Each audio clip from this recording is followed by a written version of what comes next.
Buonasera e ben trovati e ben trovate.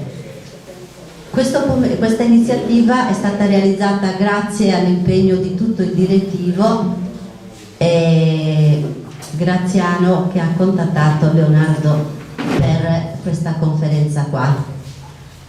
In questo direttivo qui ci si mette un po' tutti in gioco, ci si assume delle responsabilità e oggi fate un incoraggiamento perché Graziano parlerà per la prima volta in pubblico.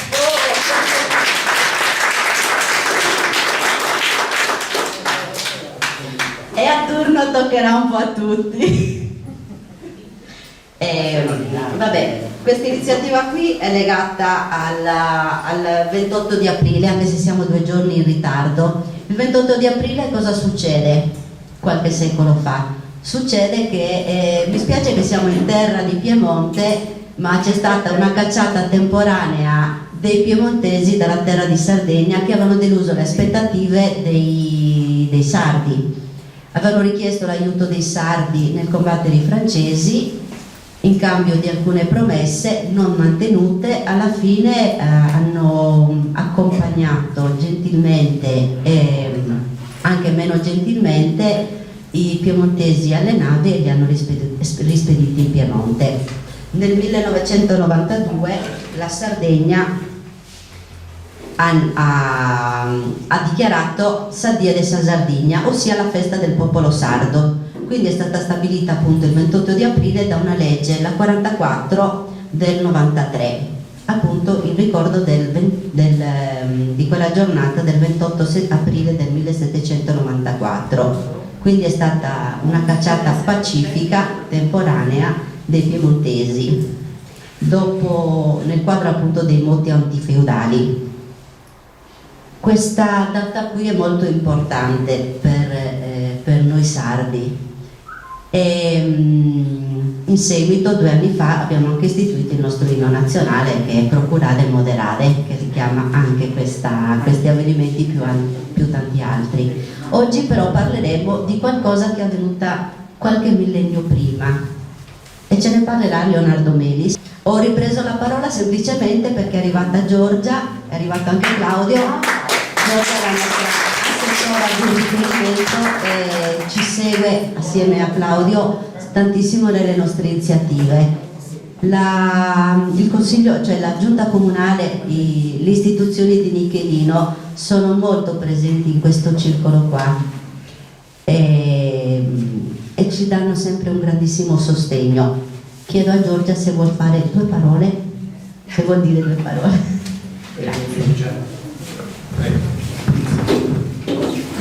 La conoscete tutti?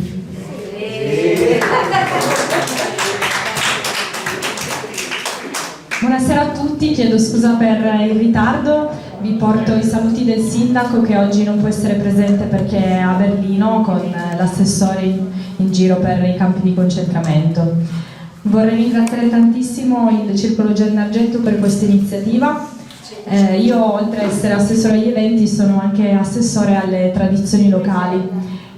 Quale meglio di questa iniziativa per capire quali sono le origini del popolo sardo? Per le informazioni che so, in Sciardana c'è qualche ipotesi che hanno una correlazione con il popolo sardo, quindi sono contentissima che ci sia lo scrittore Leonardo Melis, così ci spiegherà più nel dettaglio qualche informazione in più per quanto riguarda la popolazione sarda. Quindi sono veramente contenta di essere qui oggi e scopriremo insieme qualcosa di più che ancora non conosciamo sulle origini della Sardegna. Grazie a tutti.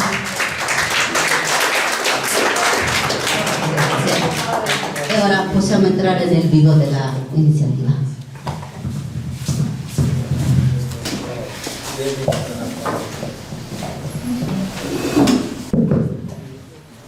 Deduco che tutti a me.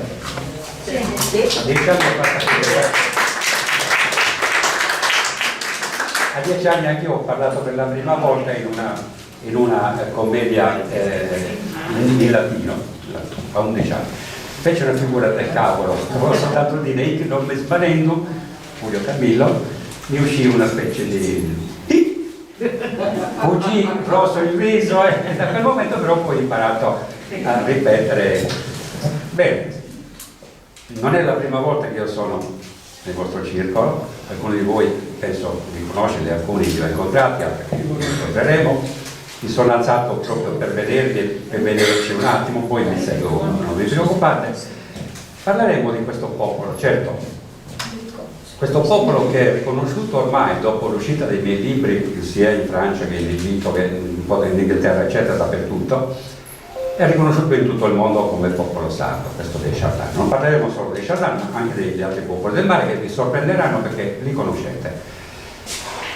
Rimane solo il fatto che il mio scontro con la chiamiamola scienza ufficiale, ma non è quello, è soltanto un gruppo dalla sovrintendenza, che sono quelli purtroppo che comandano in Sardegna e non solo in Sardegna, si oppone per non dare forse la soddisfazione a Leonardo Melis, che ha creato questa cosa, che ha invogliato altri scrittori e non solo sardi a scrivere sui popoli del mare, e oggi i libri. C'è qualcosa che... No. C'è la batteria da collegare del computer, comunque ci sta pensando già lui. Ci siamo accorti della batteria. Sentivo che qualcosa non parlava. Vabbè, io continuo a parlare, tanto sono abituato a queste difficoltà. E quindi i Chardin in Sardegna, non in Sardegna, da questi signori non sono riconosciuti. Pensate che sono arrivati a portare un egittologo, che purtroppo per loro era mio amico, per dire in Sardegna, una conferenza a Olbia, per dire che i Chardin non sono sardi. Invece quello ha confermato che i Chardin sono sardi. Ma non solo, hanno invitato il direttore, quel giovane direttore del museo, del più grande museo del mondo, dopo quello del Cairo, che sta qui, se non era a Torino, a parlare in Sardegna, e ha parlato a Sassari, mi ricordo, io ho i video, e lui, mentre loro inizialmente hanno detto vedete che oggi smentiremo questa favola sui Chardin, sardi, eccetera, perché abbiamo con noi il direttore del museo egizio di Torino, che lui ha preso il microfono, allora cominciamo a dire che i Chardin sono sardi, e la gente vuole i Chardin. Io quando ho cominciato, chiaro che non c'era nessuno che seguiva questa cosa, non li conosceva, persino in Egitto dicevano che i popoli del mare venivano da Venezia, vedete dove vengono, certo che non vengono da Venezia, non c'entrava niente, però anche in Egitto non sapevano dei Chardin sardi precisamente. E vedrete come io sono riuscito a convincere le autorità egizie, che subito dopo la mia visita hanno ordinato alle guide egizie di dire ai turisti, che ci è andato dopo il 2010 l'avrà constatato, questi sono guerrieri Chardin, vengono dalla Sardegna, ad Abu Simbel, a Medinet Abu, in tutti i templi dove sono rappresentati, come guardia del faraone, non solo. Posso... Va bene? Perfetto, siamo più tranquilli, quindi ho approfittato di dire due cavolate che avrei comunque detto commentando le immagini, però le abbiamo anticipato. Vabbè, ci abbiamo in un viaggio che ci porterà in Egitto, ma prima un po' in Mesopotamia, nelle terre bibliche, eccetera, vedete che c'entra comunque, e conosceremo personaggi che già conosciamo come Mosè, che c'entrava con il popolo del mare, un suo aiutante che c'entrava con i sardi e con il popolo del mare, Chiara Vivo che è stata qui anche da voi, che c'entra con questa storia qui, e comunque cominciamo. E buona missione. Allora, vediamo di raddrizzare un po'.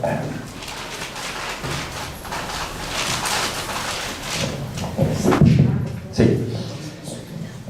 Allora, vediamo alcune immagini. Qualcuno di voi ho visto che stava commentando prima, no? La signora. Commentava lei, scusi. Lei è la signora, scusi? Io la signora Gisella. Lei conosce la Serenora, sì, l'ho capito. Perfetto. Allora, come vedete, queste immagini le conoscete, la maggior parte di voi le conosce già. Queste sono le statue di Montebrama. Io ho fatto una conferenza qui da voi 6-7 anni fa, adesso non ricordo, proprio sulle statue di Montebrama. Chiamiamole statue, non giganti. Poi vediamo perché. Abbiamo sotto il grande faraone Ramesse II, dopo la battaglia di Kadesh contro gli Ittiti, che parla al suo esercito. Lui fece di questa battaglia una vittoria, non è vero, vedremo che non era neanche un pareggio, però sotto il trono del faraone, i più vicini in assoluto, sono la sua guardia personale. Sono 10 guerrieri, se non erro, di cui 6 egizi e 4 Shardana. Li vedete rappresentati sotto. Vedete che hanno l'elmo con le corna, il gonnellino egizio uguale a quello di Monte Brahman e viceversa, eccetera, eccetera, li vedremo in particolare dopo. E i faraoni egizi si fidavano solo e esclusivamente dei popoli del mare, anzi dei Shardana in particolare, come guardia personale.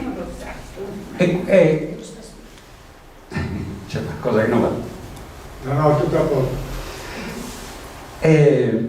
Abbiamo trovato documenti come donazioni di terre nel catasto egizio, quindi documenti ufficiali. Vedremo che non si capisce perché questi nostri amici, che io chiamo archebuoni, buoni non cattivi, continuano a escludere il fatto che i Shardana siano sardi, quando i documenti esistono e sono accettati in tutto il mondo. Persino in Italia, che ancora in Italia fino a 5 anni fa non si accettava, ma nell'enciclopedia Treccani oggi, alla voce popoli del mare c'è Shardana uguale sardi. Una voce ufficiale in Italia, Sardegna ancora no, vabbè. In alto a destra vediamo dei tracciati con un flash sul Mediterraneo occidentale e orientale, rappresenta l'invasione dei popoli del mare. Vedrete che conosciamo già anche questo, perché c'è di mezzo Troia, c'è di mezzo Micene, c'è di mezzo i Titi, l'Egitto, le città cananee, quindi Biblos, Tiro, Sidone, eccetera. Questa invece è la carta di identità del popolo sardo, come diceva prima la signora, stava commentando. Qui c'è scritto nella terza riga B-Surdna, scritto in cananeo. Io ho avuto la fortuna di fare greco classico antico dagli amici salesiani, conosco la scrittura alfabetica inventata tra paese e popolo del mare, vedremo da chi in persona, non da chi l'ha studiata, da chi l'ha scoperta. E questa parola vedremo con una scoperta fatta da 2 dei più grandi studiosi, anzi 2 più grandi in assoluto, non c'entra l'Iliu, non c'entrano quelli recenti, vi faccio il nome subito così preparate per la bevuta finale, sono il canonico Spano, il più grande archeologo, il padre dell'archeologia e dell'antropologia sarda, e il generale Alberto della Marmora, torinese, studioso della Sardegna, antropologo anche lui, con 2 documenti che confermano la scritta che c'è della Stella di Nora, dove alcuni studiosi, anche gli amici, anche moderni, anche questi che seguono queste idee nuove, traducono tipo cioè in Sardegna, non in inglese, non in pai, non in pi, non in significa un'altra cosa. E in sardo c'è il familiare B. Allora, qui invece siamo alle Canarie, perché alcuni amici del circolo mi hanno chiesto di fare un appendice al discorso sui popoli del mare riferito alla Sardegna, a Sapienza Sardegna. Non necessariamente l'episodio di Cagliari, ma gli episodi dei nostri padri, dei nostri eroi sardi più recenti. Stiamo parlando di Leonardo Aragon, di Leonora Borea, eccetera, in una veste incredibilmente rivoltata, rivista e giudicata da chi non è manco sardo, perché stiamo parlando di Canari, appunto alle Canarie ci sono questi documenti. E Leonardo qui a Santa Cruz, mi sembra, al Museo Archeologico di Tenerife, però un guerriero spagnolo e un menseie, li chiamano gli spagnoli, e di Tenerife, quindi Canario. Questi erano i giudici delle Canarie. C'è un motivo dell'accostamento contemporaneo a Leonardo Aragon. Vabbè, abbiamo fatto la premessa, andiamo avanti. Allora, cominciamo dalla Bibbia. La Bibbia in Genesi 6, versetto 4, racconta che vi erano allora i giganti sulla terra, anche quando i Nefili, figli di Dio, Nefili vuol dire quelli che caddero, gli angeli caduti con i cristiani o per qualcun altro sono alieni caduti, insomma sono varie, vuol dire quelli che caddero, i caduti, si unirono alle figlie degli uomini, erano considerati figli di Dio questi signori, alle figlie degli uomini che generarono loro dei figli. Sono costoro i figli di questi nefili, di queste fanciulle, sono gli eroi dell'antichità, uomini famosi. Attenzione, perché i giganti li sta descrivendo la Bibbia stessa, perché molti che parlano di giganti in Sardegna, ad esempio, mettendoci dentro anche i giganti, le statue di Montebrama, che Liliu gli diede il nome di giganti, ma non sono giganti, sono statue. Le statue di Montebrama usano questa storia dei giganti che c'è anche nella Bibbia. È vero, la Bibbia dice vi erano allora i giganti sulla terra, ma i giganti, la Bibbia spiega, erano gli eroi dell'antichità, figli di dei e di terrestri. Certo, abbiamo presente Enea, figlio di Venere e di Anchise, dico bene, Anchise si fa bene, o Romolo, figlio di una vergine del Tempio e del dio Marte, o Gilgamesh, o Achille. Erano tutti figli di dei o dee e di fanciulle terrestri, qualche fanciullo anche terrestre. E quindi i semidei, questi erano i giganti, chiamati giganti non necessariamente per la statura, ma per la loro fama. E vediamo uno dei più famosi. Questo signore qui, che era il primo imperatore della storia, aveva fatto delle conquiste incredibili in Oriente, era figlio di una vergine del Tempio, guarda caso, e di un dio sumero. Fu affidato alla corrente dell'Eufrate e fu raccolto da una persona che ha un nome molto simile a quello di un altro caso, e allevato, poi divenne forte, uccise lo zio. Avete presente Romolo? La storia è sempre quella. Avete presente Mosè? Pensa poco, la storia è quella. Avete presente Perseo, figlio di Dane e di Zeus? La storia è sempre quella. Cioè, questo signore, questo gigante, questo semidio, diede origini a tante altre storie di fondatori di civiltà, ma tantissime, perché io ne ho nominato 3 o 4, ma sono molti di più, tutti capi di fondatori di civiltà. E questo è stato un di a caso. Nato intorno al 2450, il suo impero durerà un bel paio di secoli, o accade qualcosa che fa fuggire i suoi sudditi, quindi quelli delle città mesopotamiche, li fa fuggire dove? Verso nord. Perché? La teoria di Leonardo Meles nel 2002 era un po' azzardata, perché parlava di una siccità durata 300 anni, fino al 2002 circa, dove coincide con il racconto che la Bibbia fa di questo sacerdote del dio Sin di Ur, un certo Terà o Tirù, che aveva dei figli. Aveva un figlio che si chiamava Abramo, aveva una figlia che si chiamava Sara, aveva un pronipote che si chiamava non mi ricordo come si chiamava il nipote di Abramo. Comunque personaggi della Bibbia, di quella Bibbia, di quel periodo. Dove vanno questi? Fuggono, vedete un po', Ur è qui, che è un nome della Mesopotamia, e fuggono verso nord, perché la siccità, 300 anni di siccità, vedete che è una cosa scientifica, non è un'invenzione mia. Allora era un po' un azzardo, ma oggi abbiamo trovato i documenti a livello mondiale, quelli ufficiali, della scienza ufficiale, e fuggono verso Arran. Siamo qui, non lontani dal Mar Nero. Un gruppo di loro, dopo la morte di Terà, farà una conversione e se ne andrà in Canaan. Questa è la storia di Abramo, non la raccontiamo adesso, però è la storia di Abramo e di suo nipote Lot e tutta la gente. Vedete che Arran ha qualcosa di familiare, per noi sardi almeno, e per qualche altra nazione, qualche altra regione, tipo la Sicilia e altre che usano queste costruzioni, tipo la Puglia, anche, che non hanno solo i trulli di Alberobello, che hanno comunque la cosiddetta toros greco, ma hanno le paiare che non esistono solo in Puglia. Io ne ho scoperto 2 in Sardegna, uno vicino a Sassari, poi racconteremo anche di questa cosa. Però c'è qualcosa di familiare. La scena di Abram, la Bibbia dice che era la sede del dio Sin. Era il posto dove i figli e i nipoti di Abramo andavano a prendere le spose. Giacobbe, il padre che si chiamava Isacco, sì, e vanno lì ad Abram da uno zio, dallo zio Labano, dal suocero, tutti questi racconti che coincidono con, e tutte le spose di questi, o spose o concubine o altre mogli, perché avevano diverse mogli, anche loro, come su Abramo, vengono da Abram, sono sumeri, dice la Bibbia. Strano, perché Abramo era sumero. e adorava un altro dio inizialmente, prima che Yahweh si presentasse, eccetera. Andiamo avanti. Ecco uno dei documenti dell'International Commission of Stratigraphy. Io l'inglese lo mastico poco, conosco 7 lingue, ma l'inglese non me l'hanno fatto studiare. Non me ne frega niente, intanto lo sto imparando a forza di inglese del web.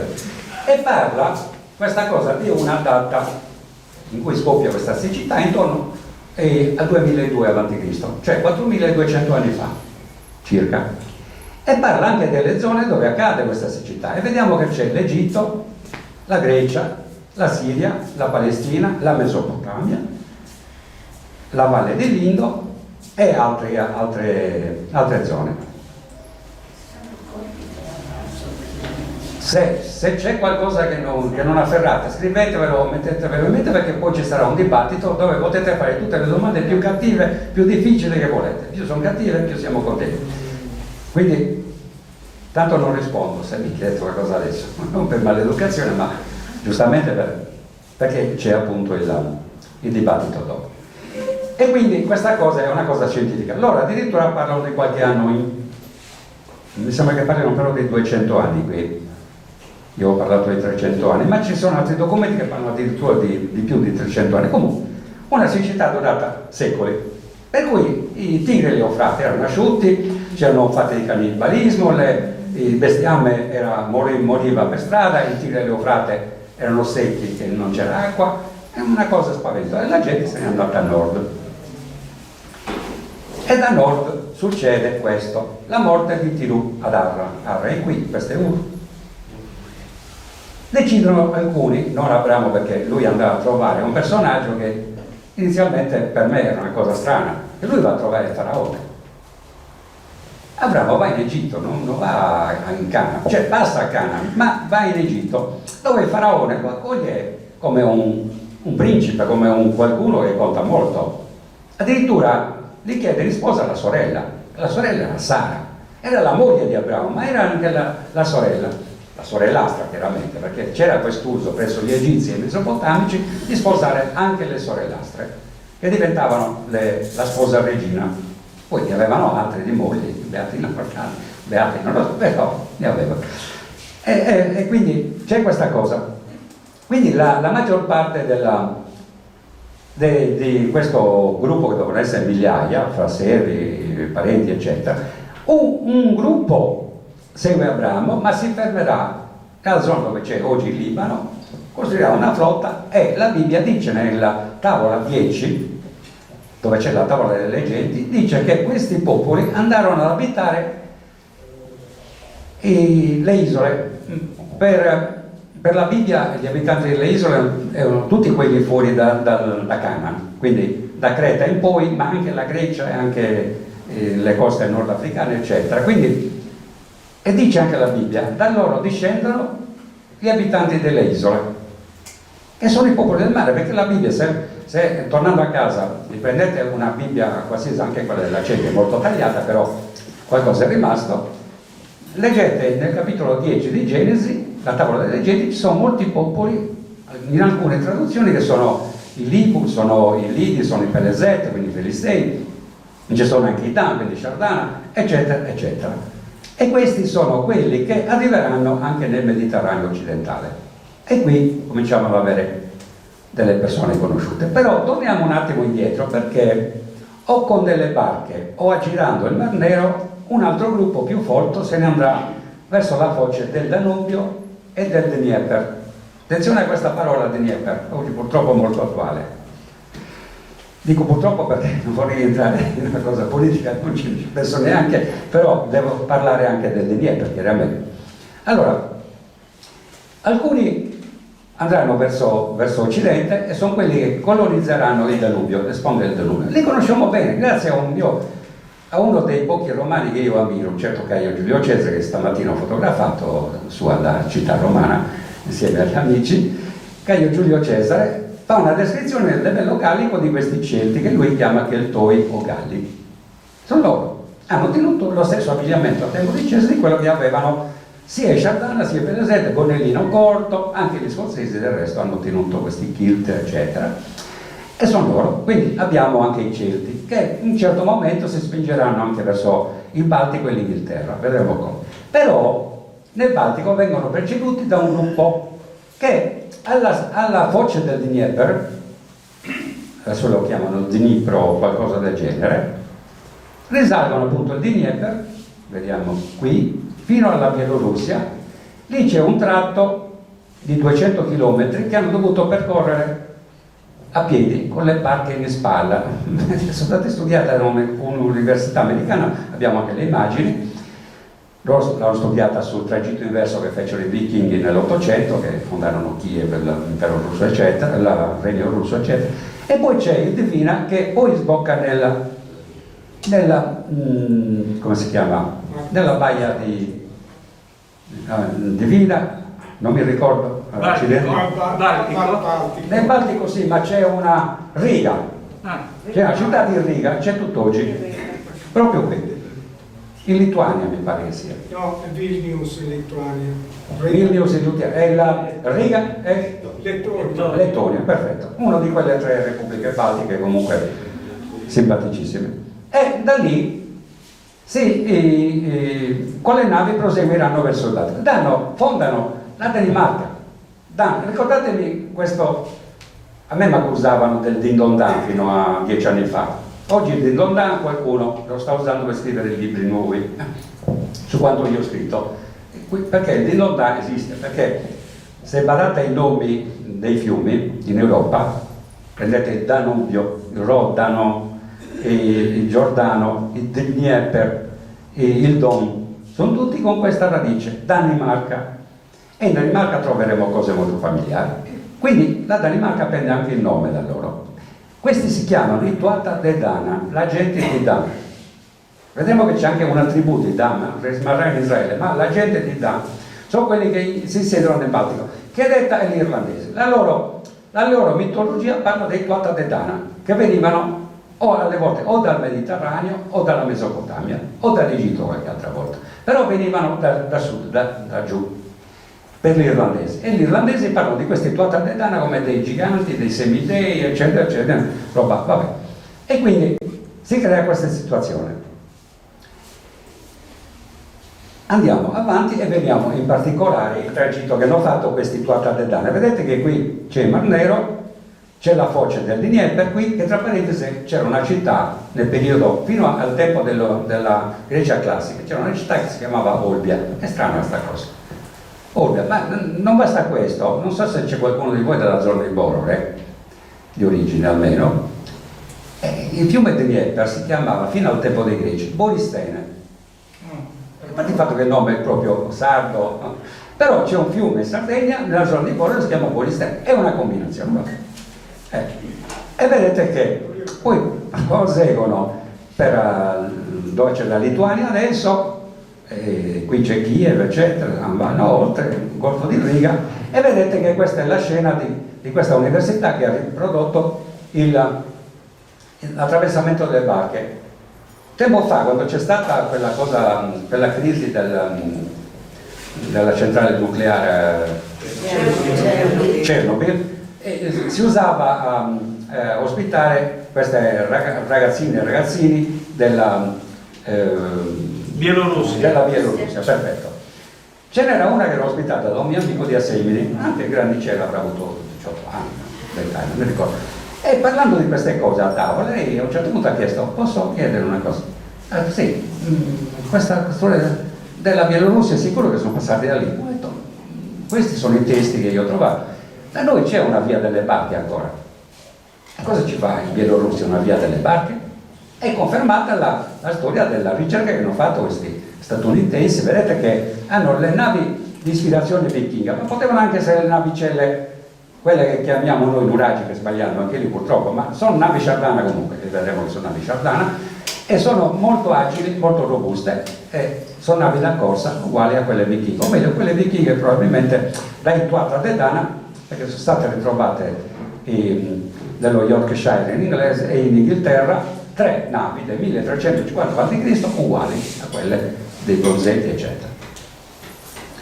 E quindi andiamo avanti, abbiamo chiara l'idea di quello che è successo. E qui cominciamo a parlare di stampa ufficiale, alcune stampe ufficiali. E qui abbiamo quello che fa anche la trasmissione della televisione, c'è la Mediaset adesso, Focus, e c'è un'indagine su un numero speciale di Focus Storia a novembre di qualche anno fa. Comunque propose 3 ipotesi sui popoli del mare. La prima è riferita a Giambattista Lanfranchi, è un professore universitario, non mi ricordo se è di Milano, di quella zona lì. Secondo lui, ipotesi occidentali, secondo lui i popoli del mare nel 1200, quando hanno invaso Troia, Micene, eccetera, venivano dalla Sardegna, dall'Africa, dalla Sicilia, insomma i popoli del mare della zona occidentale, i popoli delle isole, come li chiamavano non i greci, gli egizi. Quindi lui però si riferisce all'invasione vera e propria del 1200. Questo accade. Però prima di leggere l'ultima versione, che un po' si sovrappone a questa, c'è la versione della cosiddetta scienza ufficiale sarda di un mio amico archeologo di Oristano, non faccio il nome. I sostenitori dell'ipotesi orientale fanno andare praticamente nel 1200 questi popoli del mare verso il Mediterraneo occidentale, cioè quello che hanno detto gli egizi l'hanno rivoltato e hanno detto il contrario. Cioè, se questi partono da occidente per invadere l'Egitto, Troia, eccetera, come diavolo fanno a partire dall'Anatolia, quindi dalla zona Turchia, Siria, eccetera, e andare verso la Sardegna, la Corsica? Al contrario, non ha senso. Nel 1200 hanno fatto il percorso inverso. Questa è la scienza ufficiale, pur di non accettare il discorso dei Chardin e compagnia. Adesso vediamo cosa succede nell'ipotesi terza. Vedete che è attribuita a un signore che conoscete, a un ragazzo che conoscete magari. Allora, praticamente c'è l'ipotesi dell'arrivo in Mediterraneo del 2002 da Ur, o comunque dalla Mesopotamia, e poi l'inverso nel 1200, l'invasione verso l'Egitto e verso Troia, che vedremo in particolare. Queste le 3 ipotesi che oggi vagano per l'Italia ancora, però 2 secondo me sono quelle giuste, l'altra al contrario fa risolvere. Mentre invece in Francia succede qualcosa di, per me, una meraviglia, una sorpresa incredibile, perché mi ha consentito anche di scoprire un'altra cosa. Tra parentesi, io devo far vedere un video di 7 minuti. Interrompiamolo, vediamo. Si tratta di una scoperta che ho fatto su richiesta di questa giornalista di Nexus Francia, che è la rivista di archeologia e antropologia più venduta al mondo in assoluto. Loro mi hanno pubblicato 10 pagine sull'ipotesi, sulla teoria, sui miei scritti dei popoli del mare venuti da Ur. E lei però venne in Sardegna a Lacuri direttamente e mi chiese una cortesia: signor Mesi, prima di partire mi deve fare una scoperta qui a Lacuri. Non ho capito perché, avevo amici o amiche a Lacuri, mi pare, perché la notte dormì a Lacuri, e mi chiese di fare una scoperta a Lacuri. Io a Lacuri delle cose da scoperte le ho, ma non mi voglio mischiare, io abito a Lacuri da 40 anni, ho sposato anche una laconese, non sono lì per quello, ma l'ho conosciuta a Cagliari all'università. Quando ci siamo sposati siamo andati a Lacuri. Siamo a Lacuri, i miei figli sono tornati dalle Canarie, dalla Catalogna, eccetera, e vivono a Lacuri. No, stanno facendo uno la guida al museo, l'altro fa la chef il locale, come si usava l'università, perché lei fa, vabbè. E comunque la contentai e dissi: vabbè, prendiamo la macchina, si porti appresso una torcia e andiamo a vedere un qualcosa. Abbiamo fatto 10 km e sono arrivato all'agriturismo del mio amico marchese di Laconi, dei Manca però, non degli Angeli, Don Peppe Manca, mio caro amico. Posso dire, la moglie era mia amica e studiosa anche dei Chardin, anche lei, oggi è scomparsa purtroppo, giovanissima. Gli ho detto: facciamo 500 metri in salita e c'è un nuraghe su quella collina. Va bene, nuraghe, vabbè, andiamo. Arriviamo al nuraghe, la torre è un nuraghe pentalobato e c'è solo una torre scoperta, con un buco fatto dai tombaroli probabilmente, dove si entra carponi, però si può entrare, ci sono qualche animale, c'è insomma pipistrelli. Si porti la torcia preso, io un mal di schiena, la solita storia, e ci vado. Lei entra e lancia un urlo. Signor Mesa, ma cosa c'è? Qualche serpente? No, pipistrello, non abbia paura, sono i pipistrelli innocui nostri. No, questo nuraghe è... Adesso vediamo com'è questo nome. Allora,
siamo qui nel nuraghe azzurro, un nuraghe che ha una particolarità rispetto agli altri nuraghi. Come potete vedere dalle immagini, all'interno c'è un colore azzurro, un colore azzurrino, celestino. Allora, questo nuraghe è stato segnalato e scoperto da Leonardo Meis. Siamo qui direttamente con lui che ci spiega qualcosa su questa particolarità del nuraghe. Adesso vi faccio vedere le immagini e si vede proprio l'azzurro, vi confesso che non c'è nessuna manipolazione video, non c'è nessun effetto ottico, ma siamo semplicemente qui inquadrato con la telecamera, apponendo nessun tipo di filtro, quindi quella è l'immagine che vediamo anche noi qua. Leonardo, siamo qui all'interno del nuraghe azzurro. Spiegaci qualcosa su questo nuraghe, perché è molto particolare. Allora, il nuraghe chiaramente l'ho scoperto io qui da migliaia di anni, quindi cercavano persone, animali e compagnia vari, sono stati certamente tragici per uno dei passati. Io ho scoperto il colore del nuraghe, che era ignoto, ripeto, ignoto a tutti, compreso il mondo del terreno, che rimase estasiato anche quello che lo vide. Le pietre sono azzurre. Quando io scoprì la cosa, grazie al gruppo Gente Champagne, una componente, soprattutto una ragazza del gruppo che suggeriva il colore del nuraghe all'interno, quando scoprì, chiesi ad alcuni amici geologi parere. Chiaramente gli amici geologi me ne diedero anche diversi. Uno parlò di alghe, qualcun altro di licheni, come ad esempio il nuraghe famoso di orrori, che ha dei licheni, ma i licheni che sono all'esterno, non all'interno, le alghe le abbiamo escluse, e quindi non se ne cavava bene. Noi siamo tornati sempre con il mio gruppo di Sant'Anna, amici di Leonardo, e abbiamo studiato il nuraghe, finché non ho scoperto la vera causa di questo colore, perché le pietre sono azzurre, nel senso che le pietre non sono né colorate né cambiano il colore all'esterno, perché la pietra è azzurra, cambia il colore con l'esposizione al sole. Qualcuno, un geologo recentemente, aveva anche il fatto che queste pietre diventano azzurre perché illuminate da lampade elettriche, non ho mai usato lampade elettriche, comunque sono azzurre, ve lo posso confermare, vi invito a vederlo magari in compagnia di qualche guida di nostra conoscenza del paese, di dove risiedono adesso. Praticamente queste pietre ricordano il fatto di Stonehenge, che molti giovani, alcuni appassionati conoscono. Stonehenge fu costruito con pietre portate a 200 km di distanza, perché erano azzurre, completamente azzurre. Oltre a Stonehenge, questo è l'unico sito archeologico con un contesto completamente azzurro, che è azzurro per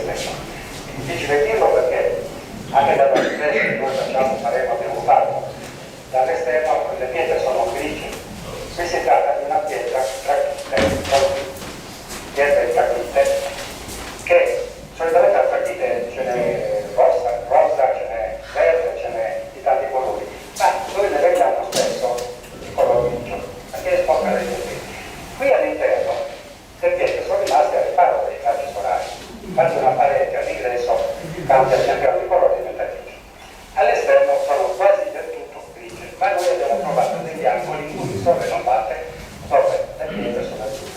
Non solo, abbiamo trovato anche la provenienza di queste pietre, che sono circa a 20 km di distanza da questo nuraghe. Abbiamo trovato la cava che è all'interno di una grotta e abbiamo praticamente scoperto che le pietre sono azzurre da una pietra scheggiata da qualche animale trovata nelle vicinanze di una tomba, sempre qui a 20 km di distanza.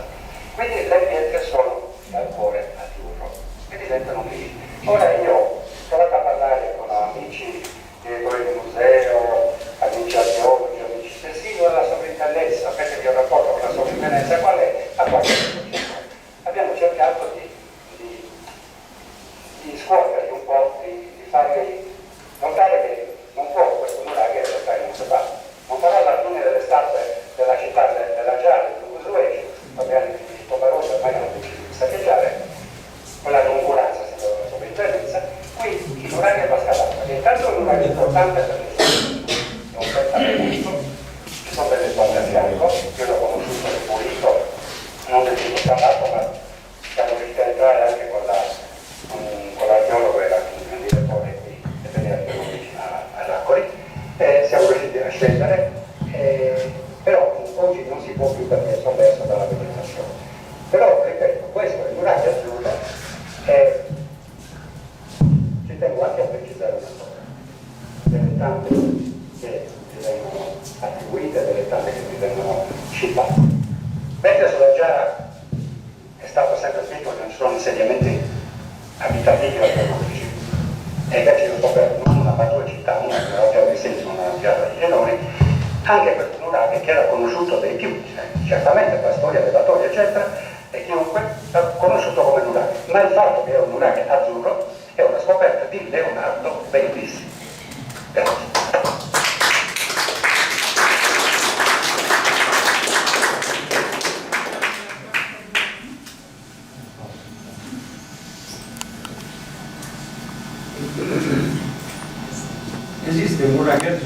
Esiste un nuraghe azzurro in Sardegna, come Stonehenge e come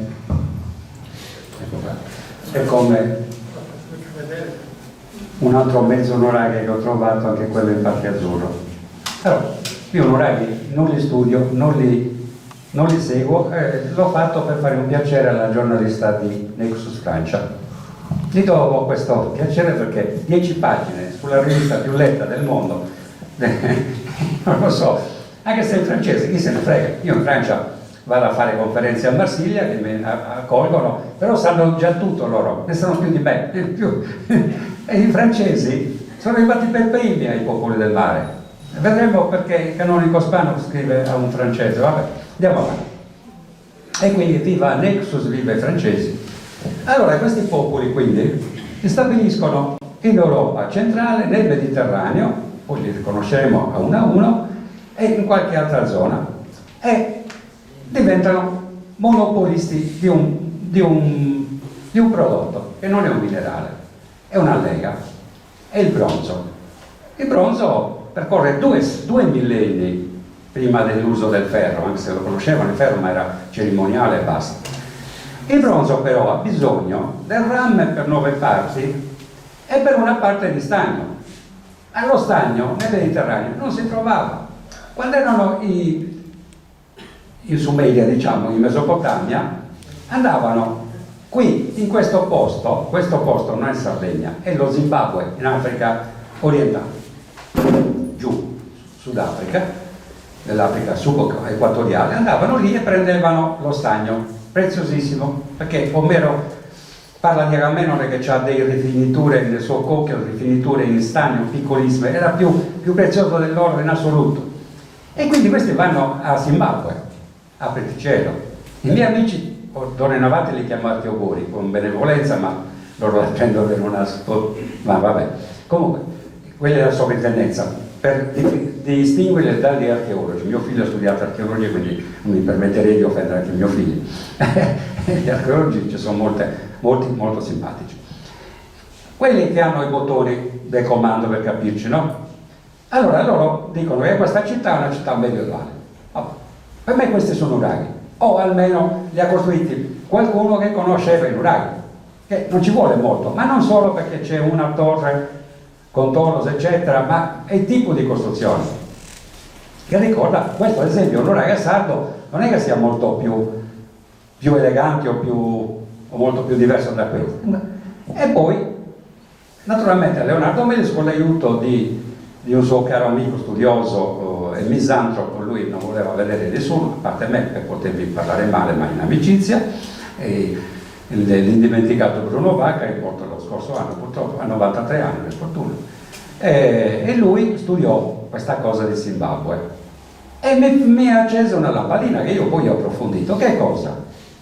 Intanto vediamo che loro erano padroni del bronzo, perché l'Europa è piena, dico piena, di prodotti fatti come se fossero stati fatti dalla stessa fabbrica, se non dallo stesso artigiano, che è impossibile, perché questa spada, che è uguale dappertutto, si trova a Portogruaro, in Olanda, in Toscana, in Danimarca.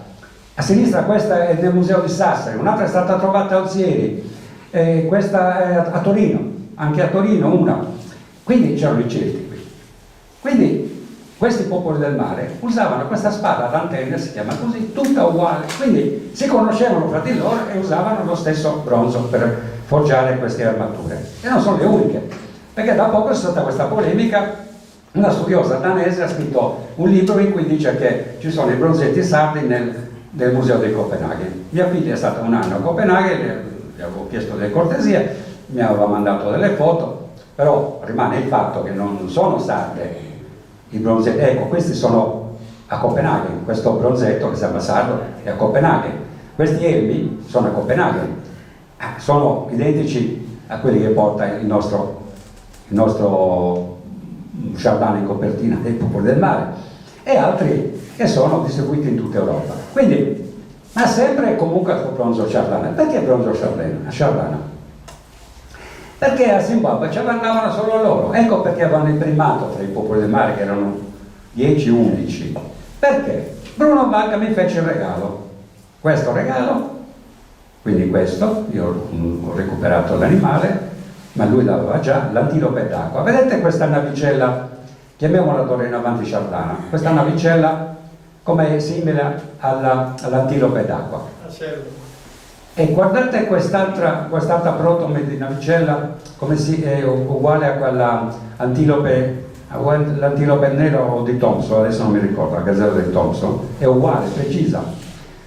Guardate questo che è definito, questo bronzetto, che è sempre di una protome, è definito bue dalle corna lunghe con un uccello sulla testa. Cosa vuol dire bue dalle corna lunghe? In Sardegna bue, uno, forse due tipi ce n'è, non di più. Adesso, a parte i limousine che stanno importando, ma voi, c'è il toro rosso di Montiferru, e ci sono le vacche, le cose brune dell'Ogliastra, finisce lì. Le corna sono sempre uguali, ma questo che ha queste corna così lunghe non è sardo, e non è un bue, è un ognu.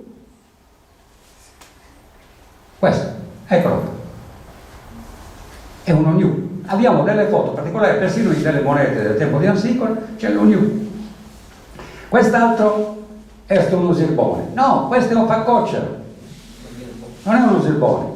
Ma perché sto facendo queste differenze? Perché tutti questi animali, nessuno di loro era presente nel Mediterraneo. Come facevano gli artisti, gli artigiani sardi a rappresentarli così fedelmente senza averli visti? Vuol dire che erano stati lì e li hanno copiati lì, come fare una fotografia, ma loro la macchina fotografica non l'avevano, dovevano rappresentarli a memoria. Non solo, questo, lo scimpanzé, è quello che ha fatto discutere più di tutto. Perché? Questo è chiamato da Babai Lelio, io lo chiamo Babai perché siamo quasi compaesani, lui ha studiato anche lui dei Salesiani, alla Nusei, eccetera, eccetera, non è solo. E Babai Lelio diceva appunto che questo è un ominide, cioè poco ci manca che lo chiami, come si chiamano, gli alieno, pur di non chiamarlo scimpanzé. Ma perché è uno scimpanzé? Perché è senza coda. Che c'entra?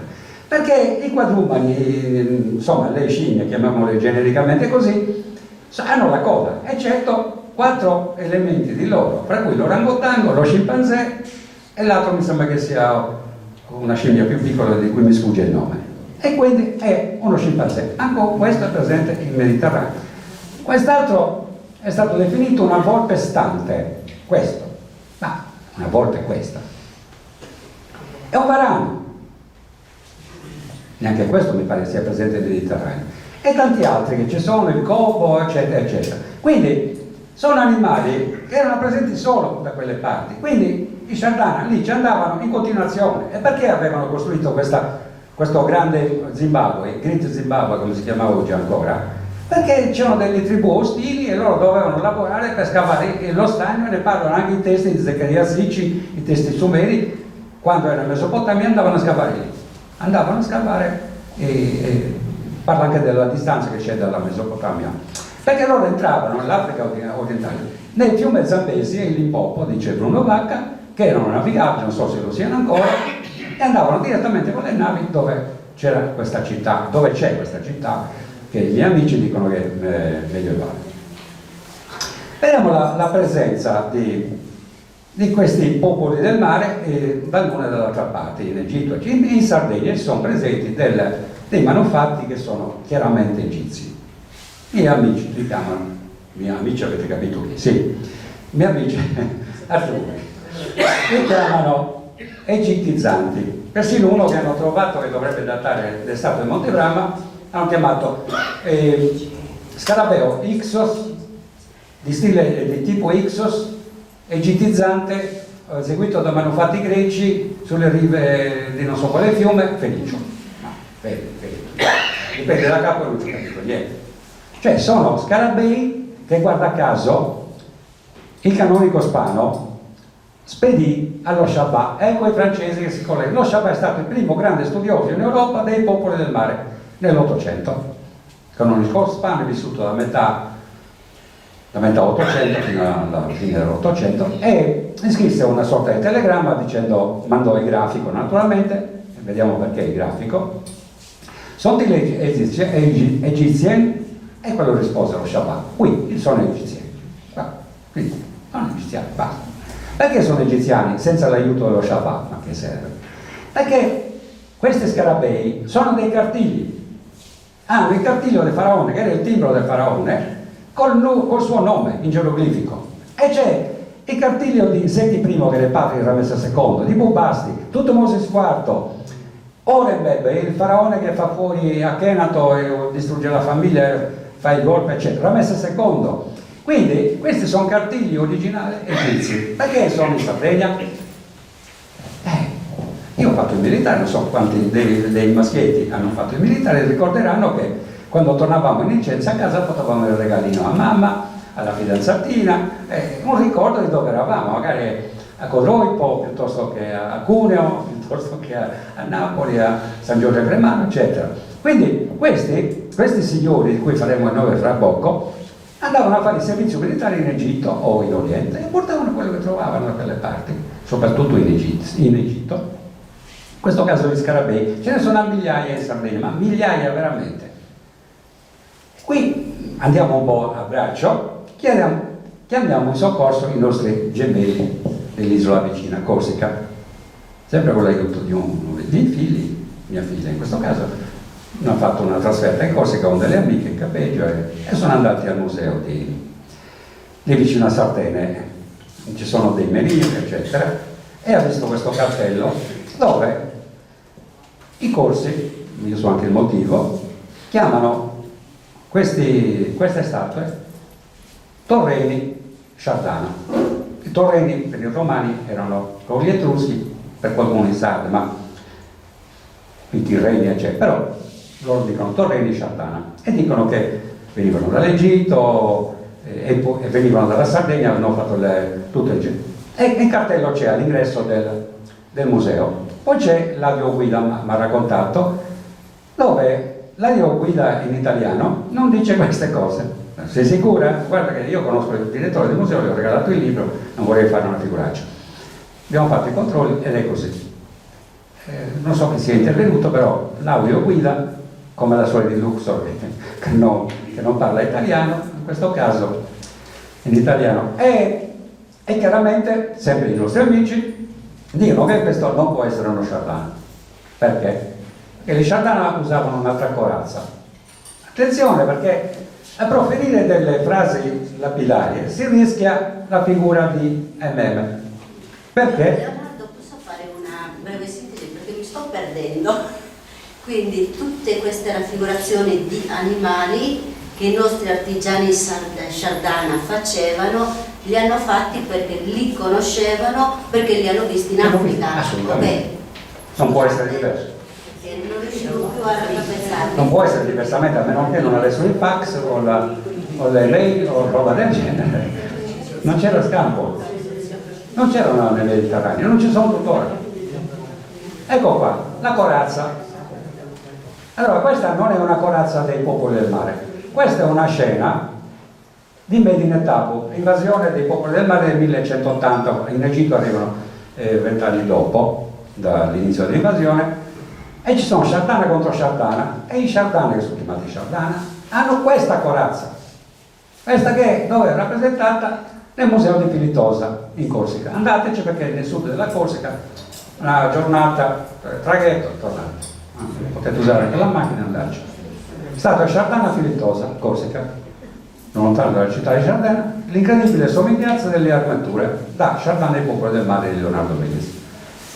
È identica, è la stessa corazza, rappresentata in Egitto e in Corsica, chiamata Chardana.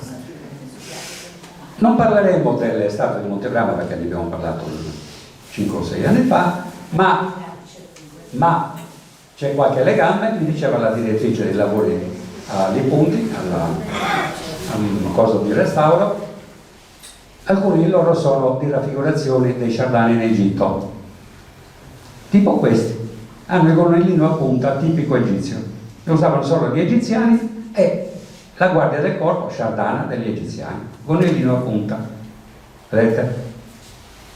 Non tutti, ma la maggior parte. E sono questi. Vicino al trono del Ramesse, vedete, sono questi qua. Gonnellino a punta, accentuato qui, le statue di Montebrama li hanno un po' più ridotti, e sono i Chardana della guardia del corpo. A questo punto, siccome era successo negli anni '80 che la storia del mio amico che mi fa vedere questi soldati a Medinet Habu, ad Abu Simbel, eccetera, Leonardo, questi sono il popolo del mare, da dove vengono? Vengono dal Mediterraneo. Ah, bene, vai avanti. Da dove? Dall'Italia, Leonardo. Ah, bene, e da dove esattamente? Da Venezia. No, Venezia non può essere. Allora cosa è successo? Tramite la mia amica socia, amica del governatore di Luxor, siamo partiti una prima volta, poi la seconda volta abbiamo portato addirittura il governo Chardana, governo della regione di quell'epoca. E alcuni ci sono ancora al potere, alcuni sindaci di Oristano e di Cabras, e i vicepresidenti della regione Cossa, c'erano altri assessori sempre di un partito, i riformatori, erano loro al governo, e andiamo ospiti del governatore. Ci ho offerto alcune di queste cene con vino francese, loro sono musulmani, chiaramente non bevevano, però a noi ci hanno trattato con i guanti e ci hanno offerto queste gamberoni del Nilo, ma cene spettacolari. E io a tavola, come faccio, come hai visto anche tu, come avete visto gli amici che ci ho visto questi giorni, a tavola non mangio, parlo sempre. Ho questa mania di parlare sempre, e le cene durano a lungo. Perché a un certo punto cosa è successo? Prima questa signora che mi sta guardando con un occhio, questo è Leonardo Méliès, non so se hai capito, che mi sta guardando, come dire, ma cosa diavolo stai dicendo? Lei e la sua socia erano due ragazze, le amiche del governatore, parlano col governatore. Il governatore decide domani di darci un aereo e mandarci al Cairo. Dove? Al Cairo. Io al Cairo non ci vado, non ci voglio andare, voglio stare qui. No, da Cairo dal ministro della cultura. Intanto abbiamo fatto 2 giorni, abbiamo preso perché dovevamo vedere alcuni templi. Vedete, qui siamo a Dendera, è una parentesi questa, ma lo vediamo subito alla visita al ministro. Qui siamo a Ramesseum, dove Giacobbo ha tentato di far vedere la battaglia di Kadesh con i Chardana e non l'ha potuta far vedere perché i Chardana qui sono cancellati. Io ne ho ritrovato uno integro, E io Sardana li ho visti ad Abu Simbel e a Medina Tavo, però io dovevo fare questa rappresentazione teatrale su richiesta della mia socia al governatore di Luxor e lui ci ha chiesto fatela tutta in questa zona. Il Ramesseum è di fronte a Luxor dall'altra parte, mi sembra che ci sia stato da quelle parti. Qui siamo a Ramesseum dove c'è il colosso da Messager. E quindi Giacobbe è stato costretto a dire che era lì. È vero, era lì, ma non ce li ha fatti vedere Chardin, infatti non li ha fatti vedere. Perché io non ho parlato di Abu Simbel col cavolo. E vabbè, Giacobbe praticamente ha comprato la mia opera teatrale, li ha venduta la mia socia. Lui ha pagato, è persona in regola. La mia socia gli darei qualche ceffone. Vabbè. E quindi eccolo qua, questo è il ministro della cultura, in fondo al tavolo, e succede una cosa particolare. Qui c'è un assessore di Oristano, assessore di Berchida c'era, e comunque quelli della regione. C'era anche uno dell'opposizione, sindaco di Arbus. Adesso non mi ricordo il nome, ma siamo amici, ex artista. Scusate. Sai creare suspense. Sì. Però poi bisogna un po'. Cioè, io ho lavorato e solo per capire, ma la tesi che vuole presentarci, cioè qual è? La finalità? Non abbiamo fretta, se abbiamo fretta vogliamo tagliare, tagliamo, ma non abbiamo. È solo perché è un po' impegnativo seguire tutti gli elementi che sta fornendo. E quindi vi sto Non si preoccupi, c'è tutto scritto da qualche parte. Io non posso parlare di 15 libri che ho scritto in una serata, quindi devo prendere il spunto dalle cause, dall'origine, poi arriviamo anche ai contenuti che lei vuol vedere, non si preoccupi, ci sono. A meno che non stiamo facendo tardi, io posso tagliare. grazie bravo. Abbiamo il succo. Quanto abbiamo? No, non abbiamo succo, si può fare, ma voglio sapere quanto abbiamo. Mezz'ora. In mezz'ora ce l'ho. Allora, saltiamo quello che il ministro ha deciso di fare. Però se voi andate in Egitto, questa è un'informazione preziosa. Capito? La battaglia di Kadesh. Così veniamo al sodo e vediamo alla... Ingannata da false spie, questo è il poema di Pentaur che racconta la battaglia di Kadesh. È una specie di battaglia di guerra mondiale fra diverse nazioni. C'erano 35 nazioni da una parte, altre dalla parte dell'Egitto e mercenari di tutti questi popoli del mare dall'una e dall'altra parte, Chardin dall'una e dall'altra parte. Comunque Ramesse viene salvato dalla guardia personale. Ingannato da false spie catturate presso il fiume Oronte, interrogate circa la consistenza dell'esercito eccetera, viene ingannato comunque Ramesse e lui doveva affrontare 37.000 uomini e 350 carri da guerra degli Ittiti. Era in minoranza. Lui schierava in quel momento 1600 keks, 800... Signori, se non interessa io smetto subito.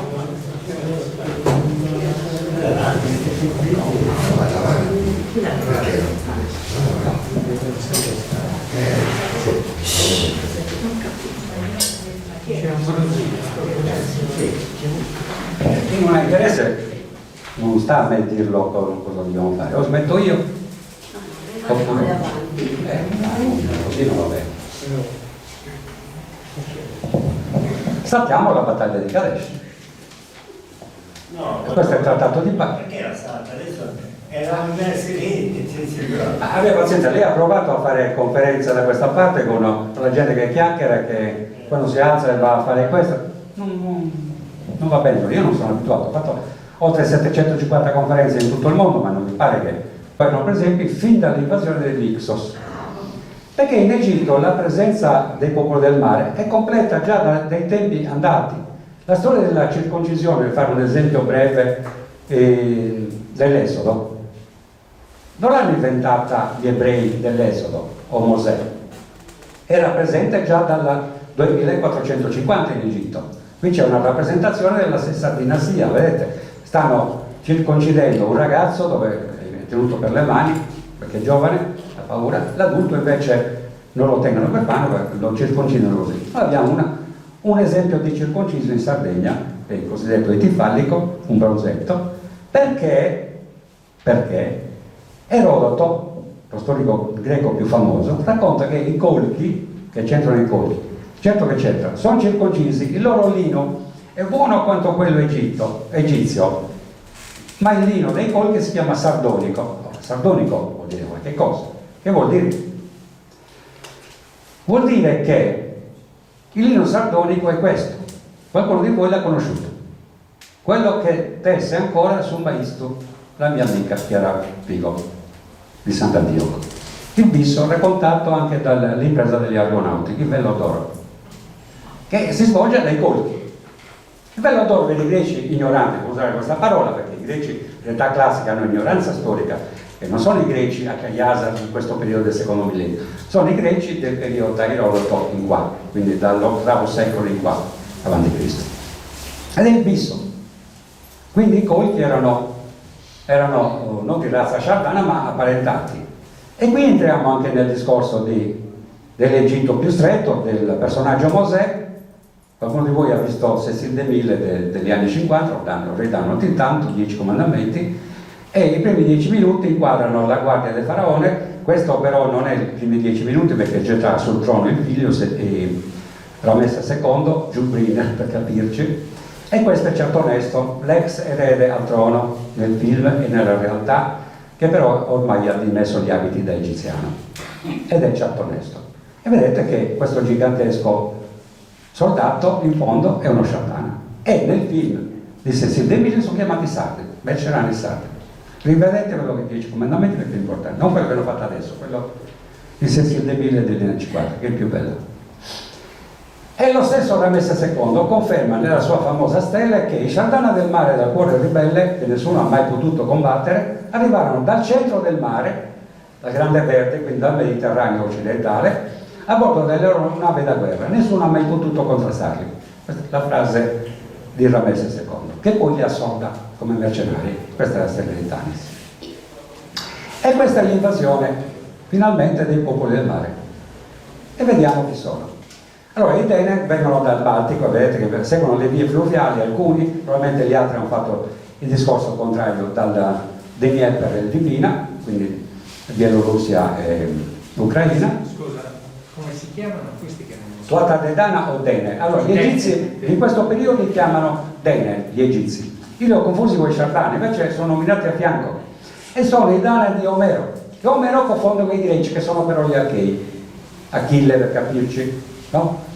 E gli Achei vengono dalla Grecia, sono a Cagliasa, sono popoli del mare. Ma i Dene non sono né sciardana né greci, sono quelli del Baltico, i Tuata Dedana, che sono scesi, hanno fatto alcuni delle vie fluviali, sono uniti ai Vasascia, che sono i corsi, i sciardana, i Lipo, che sono quelli che torneranno e fonderanno Cartagine, che abitavano l'Africa, i Licu, che ci sono anche in Basilicata, la Lucania, per capirci, sono i Lucca. E poi incontriamo i Pelessetti, che la Bibbia dice vennero da Caftor, da Creta. Gli Acagliasa sono i greci, poi sono i Dardani di Enea, che sono di origine sciardana, ma non sardi, ma sciardana di quel popolo comunque, che sono lì di fronte ai Dardanelli. E i Gecker, che sono i Teucri o i Troiani. Poi ci sono gli Ittiti, che non partecipano alla guerra di Troia, ma sono lì, per problemi loro.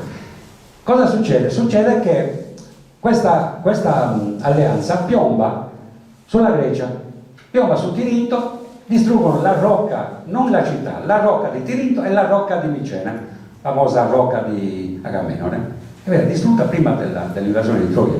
Anche a Troia succede lo stesso. E stranamente gli Acagliasa, che stanno in Grecia, si uniscono a questi popoli. Ma perché? Perché sono della stessa etnia.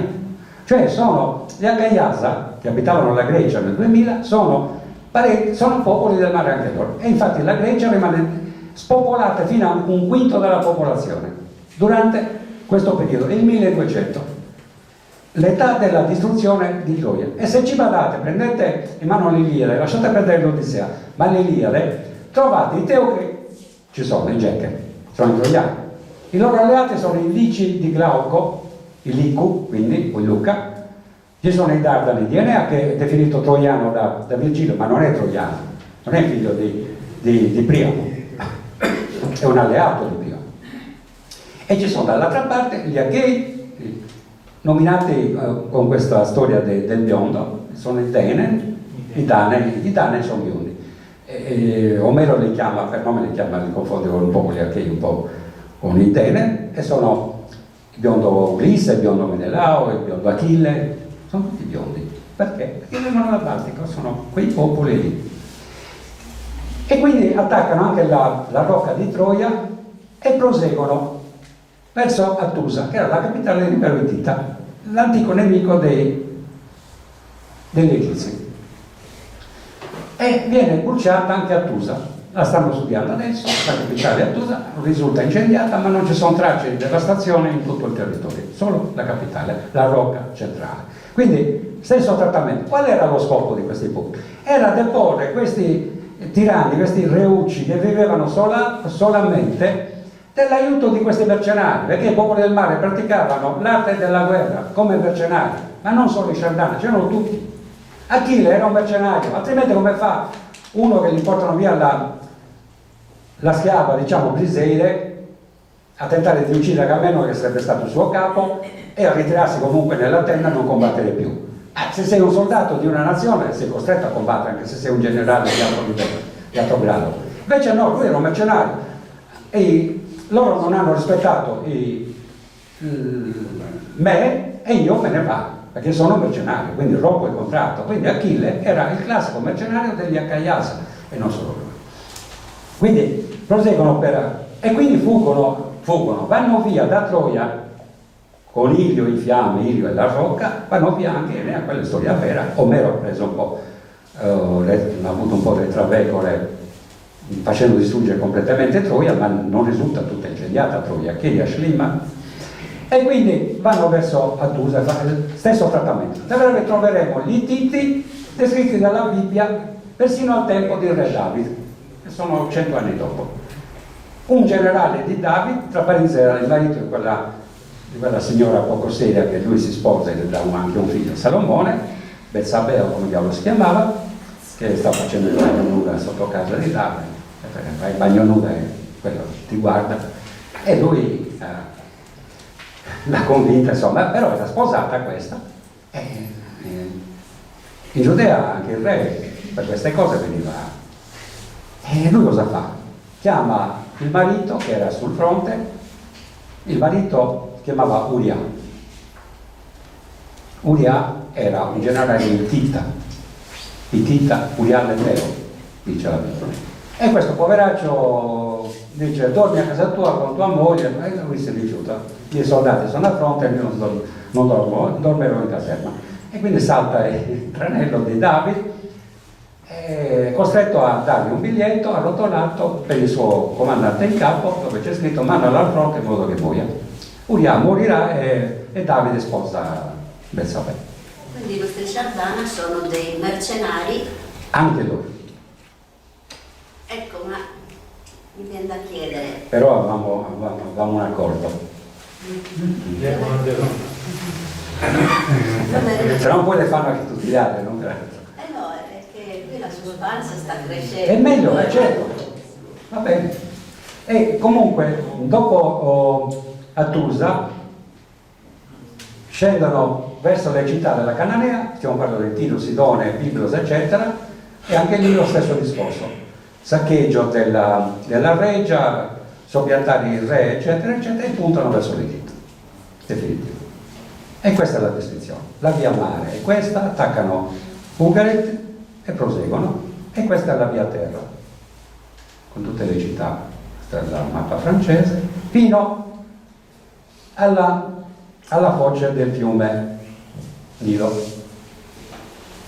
Ecco, sono i combattimenti. Queste sono le navi egizie, tutte con i remi, e le navi dei popoli del mare, senza remi, tutte. C'è un perché, ma non lo diremo stasera. Infatti, se guardate l'insieme delle navi, tutte le navi dei popoli del mare sono senza remi. Perché? Tutte quelle egizie sono con i remi. Questo è Ramesse III, il nipote di Ramesse II, che fa strage. Invece non sarà così, perché poi lui racconta che le donne egiziane Io permisi che le donne egiziane potessero viaggiare senza pericoli, perché nessun forestiero le molestava per strada. Quale forestiero? Io ho consentito all'esercito da guerra e ai carri di stare fermi e ai mercenari Chardin e Keck di dormire sulla schiena delle loro città che io gli ho donato. Allora non li hai massacrati e distrutti, li hai pagati per non, come facevano sempre gli egiziani, li hanno soldati. Ecco qui uno dei Chardin catturati, che qualcuno dice che non è un Chardin perché c'è la barba, che c'entra? Abbiamo bronzetti con la barba. E questo è un relitto del periodo di Akhenato per provare la visita dei popoli del 1350, che è il precedente, ma ha un carico che è tutto, chiamiamolo Chardana o sardo, vedete? Si chiama relitto di Uluguru. Queste sono le lance, queste sono le lance sarde, uguali. Questi sono i sigilli di Nefertiti e di Akhenato, quindi sigilli reali, quindi non è una nave di mercanti, ma una nave di ambasciatori o di re. Le asce, quelle del Baltico e quelle di Uluguru, e quelle sarde sono uguali.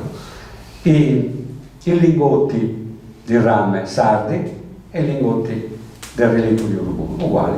In quelli sardi e in quelli di Uluguru c'è disegnato il pugnale con essa gammata che c'è nei bronzetti, che avevano solo i bronzetti sardi. Rappresentazioni di divinità di Uluguru, che sono in Sardegna, di Obes, le uova sarde dipinte che sono solo in Egitto e in Sardegna, uova di struzzo, tutte rappresentate, sono tipiche della Sardegna e dell'Egitto di quel periodo. E qui c'è questo generale che era di Ramesse III, che rimane senza lavoro e rimane in Palestina. Ne parla la Bibbia con curiosità. Io ho conosciuto un archeologo che è venuto in Sardegna, ha fatto una conferenza a Cagliari al museo, abbiamo parlato, al Musertal, ma ha confermato che Sisera era sardo, generale sardo, come io sostengo nel primo libro, e che abitava qui al comando di 5.000 affanti e 500 carri da guerra. Però viene assoldato da un reuccio, diciamo, di una delle città di Israele, dove erano i popoli del mare. Qui a Racco c'erano i Chardin, Acco è Acri dei Templari, San Giovanni d'Acri. Lì hanno trovato montagne di ceramiche Chardana e ci abitavano i Chardana dopo l'invasione dell'Egitto 50 anni dopo. È descritto tutto dai testi egizi e i Shakalasa che abitavano quasi a fianco e lì militava lui, tutti i fratelli. Eccoli qua. Qui c'erano i Libu, a Tiro non c'erano i cosiddetti Fenici, c'erano i Libu, cioè quelli che venivano dal territorio dove nacque poi Cartagine, perché lo dicono i testi egizi, che i Libu abitavano lì. I Libu erano quelli che abitavano l'Africa, l'attuale Maghreb, per capirci, no? Dove stava poi Cartagine nell'VIII secolo. Poi sono i Chardin, i Sakalasa, ad Azor, i Jeker che stanno a Dor, c'è qualcosa che vede quei dori probabilmente, e a Biblos. Poi c'erano i Pelezet più a sud, che sono i Filistei, e quindi i popoli del mare si insediano qui, perché gli egizi sono costretti a ritirarsi dal loro impero, conservano il regno, ma devono cedere i possedimenti. E questi sono alcuni dei testi egizi in cui si legge, del papiro Anastasi, i Chardin alla dipendenza del faraone fecero prigionieri i loro fratelli invasori. Le non mastico di Amenemope, Chardin ad Acco, San Giovanni d'Acri, come abbiamo detto, sotto Tiro, presso Kadesh. Papiro Wilbur, promessa secondo quinto, nel catasto figurano donazione di terra ai Chardin. Dopo questi passi, Papiro III, Ramesse, fa una descrizione completa del popolo del mare. E vari titoli che potete vedere comunque nei libri. E qui c'è il discorso di Enea, che lo racconto perché è una curiosità, non ridete, ma la descrive Virgilio. Quindi Enea sarebbe partito da Troia nel 1200, da Troia in fiamme, sarebbe andato verso i Lidi, poi di Roma, anche se prima approda in Lucania, ma non fa in tempo a passare a Cartagine da questa regina di Tiro, Filone.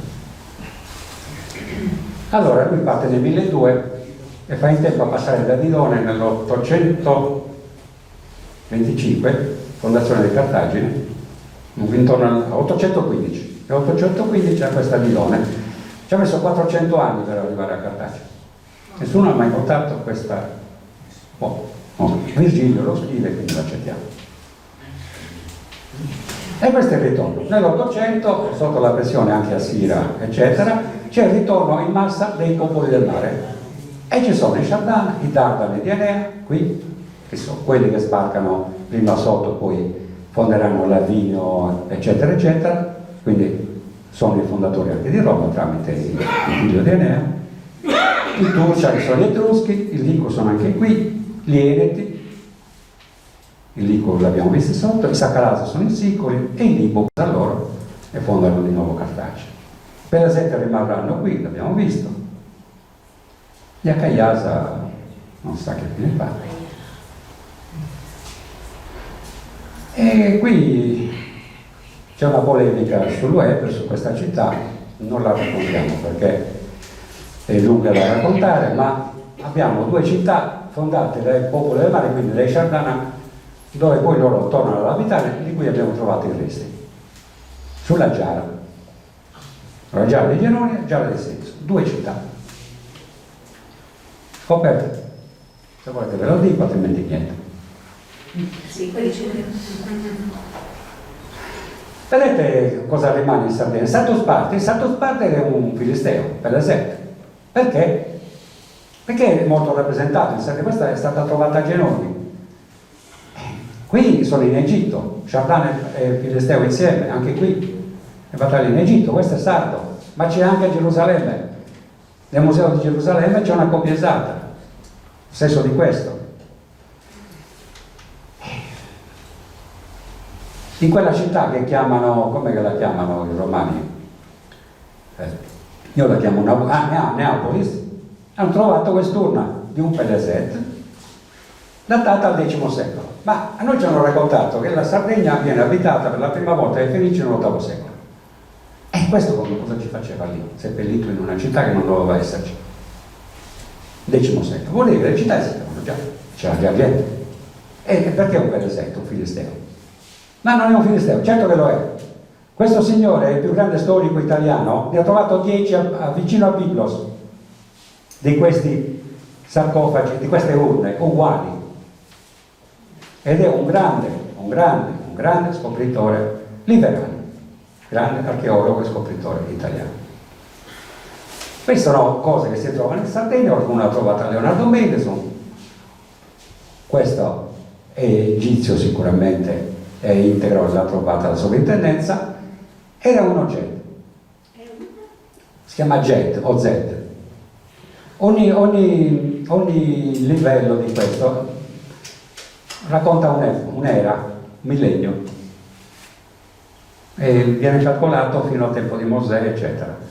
Però abbiamo trovato uno gigante buttato nel museo di Cabras, l'ha trovato Leonardo Melis, ha chiesto cos'era, hanno detto sono avanzi di scavo, è un oggetto smontato, e si vede anche, l'abbiamo ricostruito, è gigantesco. E questo ha trovato la sovrintendenza, uguale. Questo invece è un testo geroglifico trovato in Sardegna. Il racconto del 1939, mi sembra, è questo.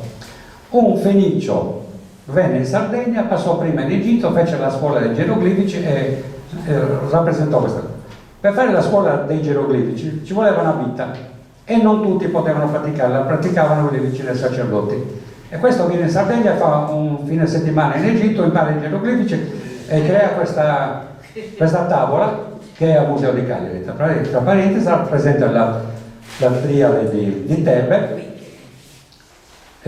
con la sposa di Amon, e sul retro c'è questa tavola con una triplice invocazione in geroglifico.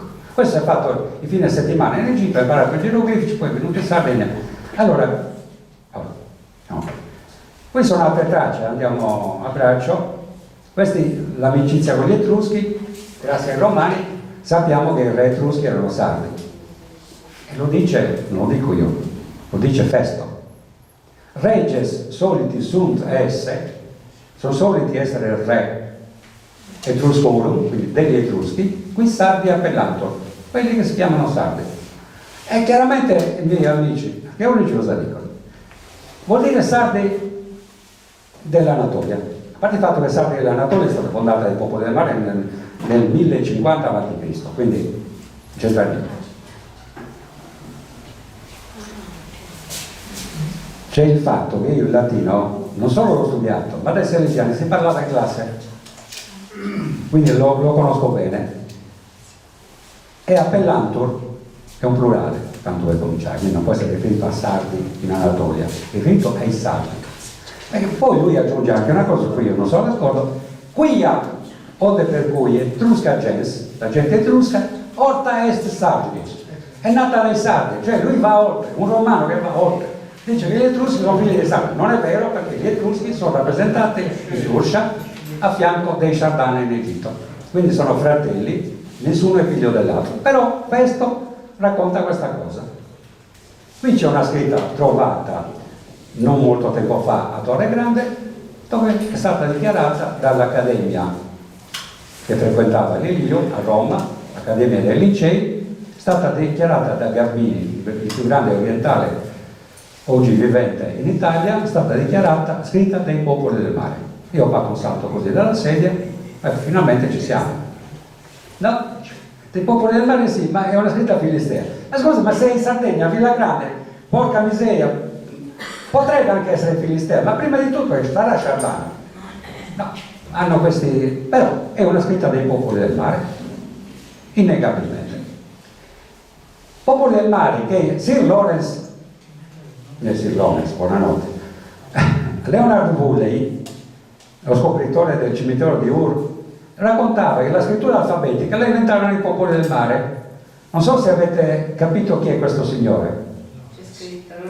C'è scritto, ma non tutti lo notano. Alle volte io ci provo a vedere, perché qualcuno dice vabbè, sto giocando a casa, me ne frego. Vabbè. Allora, questo signore, che indiscutibilmente è Lorenz d'Arabia, e anche questo Lorenz d'Arabia, perché Lorenz d'Arabia era un archeologo che era grande amico non solo di Leonardo Woolley, ma anche di Agatha Christie e di tanti altri personaggi del suo tempo. E Leonardo Woolley dichiara che la scrittura dei popoli del mare, che è la scrittura alfabetica, è da attribuire ai popoli del mare. Assolutamente. La scrittura alfabetica, non la scrittura. Quindi alfa, beta, gamma, delta, y, z, eccetera. Cioè quella che poi hanno preso i greci rovesciando, però quella scrittura alfabetica e poi la riprenderanno in latino trasformandola ancora. E sono loro questi personaggi che nessuno ha mai preso in considerazione, alcuni. E qui la scrittura, stiamo arrivando al discorso finale. A sinistra c'è un documento che ha scoperto Leonardo Medescosa, scritta a Sudden. Non l'ho trovato io, l'ha trovato la sovrintendenza, ma l'ha buttato nei magazzini di Sassari. Io sono venuto in possesso dell'immagine tramite amici come la storia di Montebrana, ho trovato l'immagine e l'ho mandata a tradurre da un professore di Oristano, un amico, Gigi Sana, che si occupa di scrittura antica, sarda, lui è anche nuragica, e ci legge l'Alef, la testa del toro, perché tutta la scrittura alfabetica deriva da simboli come geroglifici. L'Alef è la testa del toro, per capirci questa, e poi si gira e diventa questa. Cioè, quindi è un modo diverso delle lettere ebraiche? Non ho capito bene. Cioè l'Alef comunque è una lettera... L'Alef, che poi diventa l'alfa latina, era così, no? La testa del toro. Ha fatto questo gioco, che è rovesciata diverse volte, fino ad arrivare a quello che è oggi, questo. Che è utilizzato anche nell'alfabeto ebraico comunque, no? L'alfabeto ebraico deriva dalla scrittura cananea, che deriva... Perché se Leonardo Woolley dice, una frase importante infatti, i popoli del mare regalarono il segreto della navigazione, della porpora e della scrittura ai loro compagni cananei. Quindi i cananei la ricevono, non sono i fenici non esistono, è un nome greco, ma sono loro comunque, cananei, la ricevono e la trasformano, poi i greci aggiungeranno le vocali e la rovesceranno, perché fino ai cananei scrivevano da destra verso sinistra, E la stella di Nora è scritta da destra verso sinistra, perché questa è una beta, questo è uno shin sinettico, questo è un Rho o Resh, questo è un delta o Dalet, e questa è. E quindi qualcuno ha detto Shardana? Grazie, anticipato. Perché se va al museo di Cagliari c'è scritto la traduzione in Sardegna. No, questo, grazie al canonico Spano, non vuol dire in Sardegna. Vuol dire una cosa ben precisa. Eccolo qua il documento. Canonico Spano riporta una traduzione del suo tempo, la prima dello scopritore della stella, il professor Giovanni De Rossi, orientalista di Parma. La seconda è dell'abate Harry, e l'abbiamo tradotta in latino qui sotto, 1834.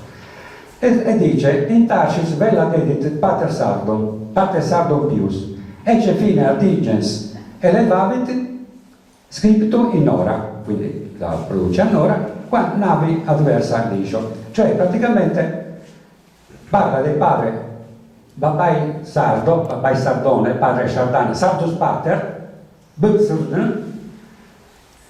che fa vela verso Tarsis e dice questa stella è a Nora. Questa cosa però il canonico Spano ce l'ha comprovata da un reperto trovato da un signore presente in Sardegna che era di Torino. Un certo, uno dei 3 fratelli, si chiamava, non ricordo se era Alberto, ma mi pare che fosse Alberto della Marmora, generale, ufficiale dell'esercito piemontese sardo, eccetera, eccetera. Eccolo qua. Praticamente Canonico Spano riproduce il disegno, la statua che la Marmora trova nella zona di Navui, nella zona al sottoristano. Nella base di questo Sardus Pater trova la scritta proprio in cananeo, in questa lingua. Lui aggiunge la A, quindi invece della sola B, Ab. Non si capiscono bene le prime 2 lettere, però si capisce molto, ma molto bene Sardun, che è questa parola. Quindi questo che è definito il padre dei Sardi, Babai Sardone, è la statua che i Sardi regalarono all'oracolo di Delfi nel IV secolo a.C., di cui parlano alcuni storici greci in modo molto vasto. È importante questa cosa, ed è questa. Quindi è un documento indescrivibile, anche non solo la storia ufficiale, chiamiamola così, ma anche alcuni miei amici, fra cui Gigi Sanna e altri azzardati autografi e traduttori della storia di Nora, non usano la parola Babai Sardana o Babai Sardo o Padre Sardo o Sardus Pater, usano in Sardegna, e quello è il guaio. Mentre invece c'è Canonico Spano, il più grande, con la Marmora che ritrova la statua nella zona di Navui, Neapolis, la zona sotto l'Istano, giù, verso dove c'è quelli che pescano, questa statua qui. Quindi è inequivocabile. Quando uno fa un documento storico deve avere l'immagine, la scrittura possibilmente, e anche l'orale, ma chiaramente tanti anni fa no. Ma noi abbiamo tutto. Quindi nella stella di Nora, oltre che Tursis, che vuol dire Tarsis o Tursha, etruschi, quindi o Tarros, c'è anche la scritta Babai Sardon, padre Shardana, Sardus Pater. Io chiudo qui, però qualcuno mi aveva richiesto di fare qualcosa per la Sardia Sardegna parlando della storia più recente dei Sardi, ma credo che il tempo non ci sia. Vi ringrazio.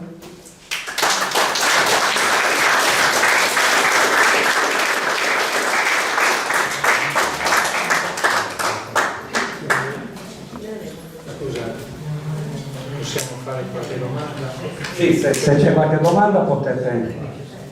Posso iniziare a fare il ghiaccio? Possiamo spegnere il spegniamo? Io volevo iniziare con una domanda cattiva, ma perché noi sardi dobbiamo essere fieri di arrivare da dei mercenari che sono andati a fare le guerre in tutto il mondo? La domanda è questa.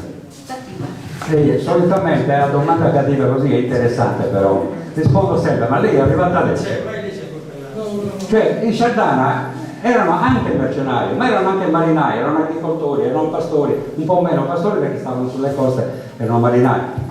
Vivevano come gli altri popoli, in più avevano l'arte della guerra più di altri. per cui li sceglievano popoli come gli egizi, i troiani, Priamo, diciamo, le città greche, ma non solo, però erano 10 popoli, abbiamo visto, erano tutti. Erano 11 perché si è aggiunto i Guanches che avremmo parlato adesso, ma non c'è tempo. C'era il fatto che i mercenari, c'erano tutti questi popoli mercenari. Le Kayasa erano mercenari. Alla battaglia di Kadesh, che è la prima guerra mondiale della storia, c'erano 45, 35 dalla parte e il resto dall'altra, 45 nazioni, conosciutissime. Per cui chiaramente gli Hittiti e gli egiziani erano i più importanti, ma c'erano tutti e alcuni erano presenti come alla guerra di Troia come mercenari, ma non c'erano, anzi addirittura devo aggiungere una cosa, io nel primo libro ho fatto un errore tremendo, ho messo i Shardana alla guerra di Troia perché i Dene li ho interpretati come Shardana, ma non sono Shardana, sono quelli del nord, ma io ero convinto perché leggendo bene, ma gli egizi mettono a fianco Tener e Shardana insieme, quindi sono due popoli diversi. E i Shardana non erano a Troia per un motivo molto ma molto preciso. Ecco, a Troia c'erano quasi tutti gli altri mercenari, ma i Shardana avevano un altro compito mercantile molto più importante.